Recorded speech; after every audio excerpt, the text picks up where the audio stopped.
to give us the insightful information that the press corps was looking for is my good friend, Zev Chafets. Zev was the head of the government press office in Israel under the administration of Menachem Begin. He was part of the Israeli-Egyptian peace process. He's the author of 12 books, the favorite of which, of mine, as I've read them all, is Devil's Night and Other True Tales of Detroit. If you don't read anything else in that book, read the acknowledgments, where he acknowledges who the best reporters are on the streets anywhere. Zev Chafets, welcome to News Talk Online on the Pal Talk News Network. Hey, Gary. Hey, my brother. I'll tell you, that's the highest regard I've ever received from anybody, anytime, for my professional work, what you wrote in that book. So, of course, I pump the book whenever I can. Zev, you were watching as closely as the rest of the world, I know, at the extraordinary events of the past several weeks. Last night, I thought that the President of the United States had fumbled the ball a little bit by taking to the airwaves ahead of Hosni Mubarak's address to his nation to almost guarantee to us that Mubarak would then be announcing that he is stepping down.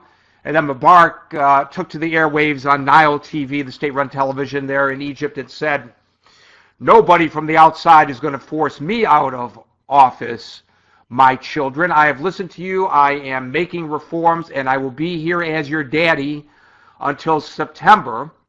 And he had previously said he would die in Egypt. He would not leave Egypt. And then, extraordinarily, today, he flew the coop. Not just the presidential palace, but the country of Egypt as well. And there's a report out by ABC News, Zev, that says he was nudged out by President Obama. I don't know whether he stumbled his way through this or he was sly like a fox.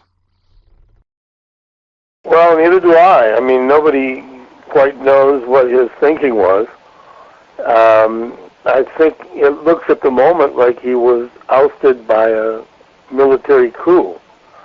There was, obviously a lot of turmoil and agitation for him to resign in the streets. But the end result, as far as we can tell so far, is that he was replaced by a cadre of senior officers, which is pretty much the way his party came to office in 1952 in the first place, in a coup of military officers. So whether that leads to democracy or anything else is sort of up in the air right now. And you lived through that period, a period of dealing with a government that was run by an iron hand via the military, and perhaps very little really changed except in form, maybe not in substance, subsequent to that. But what was it like to deal with that Egypt? And are there concerns that you have over Egypt's future relationship now with the State of Israel? Well, sure. I mean, as you say, I was involved in the first peace process, which was with Egypt. That was the first peace process that Israel had with any Arab country. And at the time, the Egyptian dictator was Anwar Sadat, who was not more benevolent or more easygoing with his opposition than Mubarak has been. So when people say, Egypt experienced 30 years of dictatorship, in fact, Egypt has experienced dictatorship ever since 1952, under Nasser and then under Sadat and then under Mubarak. Sadat was a much more visionary figure and a much more charismatic figure than Mubarak. And I can remember when Sadat was assassinated at a military parade in 1981, and Mubarak was then the vice president and was sitting right next to him at that parade. And in Israel, people were very concerned because they thought that Sadat had made the peace and that Mubarak might not be committed to it. In the event, he turned out to be highly committed to it, and he kept the peace with Israel, which is a cold peace, but an effective one, for, 30 years. So I think we have to sort of wait and see. I don't think it's right to automatically assume that the passing of Mubarak is a bad thing. And in any event, Mubarak is almost 83 years old, so he wasn't going to stay in office for too much longer anyhow. And in terms of who takes over and what their attitude will be toward Israel or toward the United States, I think that's still a very open question. But nobody stays in power in Egypt without the approval of the military, whether the military is the front as it is now, or whether there's a transition to a more representative form of government. The military has got to be there and in support of that government, or it will not exist. And that military is dependent upon the $1.5 billion of aid the United States gives to Egypt, about 98 cents of which goes to human rights programs, and the bulk of it obviously then to the military. Doesn't that perhaps offer some type of guarantee that the Sinai, for example, will remain demilitarized, because that's what the treaty calls for, and that's what the United States will insist upon for them to continue to get the... I mean, they do know which side their bread is buttered on. Well, yeah, you would think so, but it doesn't always work that way. Don't forget that until the early 70s, Egypt was entirely dependent militarily on the Soviet Union. And it was Sadat who made that change, who decided that America and not the Soviet Union was the better bet. So I could imagine a scenario in which the Egyptian government decided that the $1.2 billion, which after all in the modern scheme of things is not so much money, when that deal was cut 30 years ago, that was a huge amount of money. But today people count money in trillions, not in billions. So, I could conceive of a situation in which the Egyptian army decided that it would be just as happy to be armed and supported by communist China, or perhaps to change its American weapon systems for Russian systems if they were cheaper and the political price for getting them was less. These are all imponderables. I don't know what... I would be dubious about the idea that America has bought permanent gratitude among the Egyptian officer corps just because it's subsidized that officer corps over years. My experience is that people who take or are forced to take handouts are sometimes quite resentful of the people who have been giving them the handouts, especially if implicit in that is that the people who are giving the handouts also want influence over the independent countries to whom they're giving these handouts.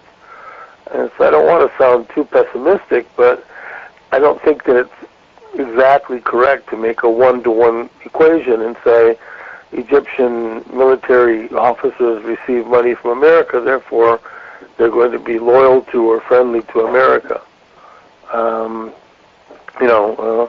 I think we should remind ourselves that before the Shah fell in Iran, the Iranian officer corps was also trained and equipped by the United States. And before we get to our callers, Zev, how is this playing out in the Palestinian territories, and how is that affecting what's going on there and the relationship between Israel and the Palestinian Authority in the West Bank, and the non-relationship between Israel and Hamas in the Gaza? Well, I think that's a very excellent question, and I don't know the answer to it. I mean, I read in the Israeli papers. I'm not in Israel at the moment, but I have read in the papers that there's a lot of enthusiasm in the West Bank and Gaza for this revolution, if that's what it is. Gaza is pretty much a satellite nation of Iran right now, and the Iranians are extremely pleased by this. Ahmadinejad has made a couple of statements about how this will now create the conditions for driving America and Israel out of the Middle East. As far as the Palestinians in the West Bank, I think they'll probably be looking at this people power, a use of people power as a televised revolution, and asking themselves why they shouldn't do the same thing. And so I think that it will pose some unique strategic problems for Israel. Israel has to ask itself what happens if 500,000 Palestinians, or for that matter, a couple of 100,000 Israeli Arabs who are citizens of Israel, decide that they want to bring down a government by flooding the streets. And this is the new. I understand why Obama, for example, is excited by the notion of, people power and so on. But there's something a little bit disconcerting about watching a mob take over a country, which is what happened, I think, to a large extent in Egypt.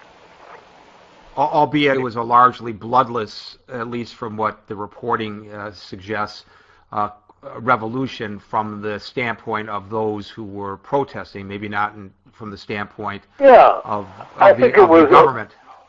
It was a well-behaved and very, courteous and polite crowd. But the theory that if you can assemble 500,000 people, you can force a government to change is not, is not associated in my mind with, with democracy. Because you can get 500,000 people in the streets for almost anything. And I was, I'm not sorry to see Mubarak go. I don't think he was a great guy. And as I said, I think he was going to have to leave within a year or two anyway. But nobody really knows what that mob was composed of. And nobody really knows when it goes home what the hardcore organizing center of that crowd is going to be. So, it would be, for my taste, as a Democrat with a small d, it would have been better if there had been another way to do it. But obviously there wasn't another way to do it, so we're stuck with what happened. Of course, Egypt is not a democracy, and Israel is, so at least there's opportunity for a peaceful transition of government at any whim, as we know, as alliances shift in the Knesset. Zev Chafets, or Chafets, if that's easier for you, Chafets, is our guest. He was with Menachem Begin when the historic first peace treaty was signed between Israel and the Egyptian government over 30 years ago, and he is here with us today. He's an author of 12 books, and he's a great author. No question about that.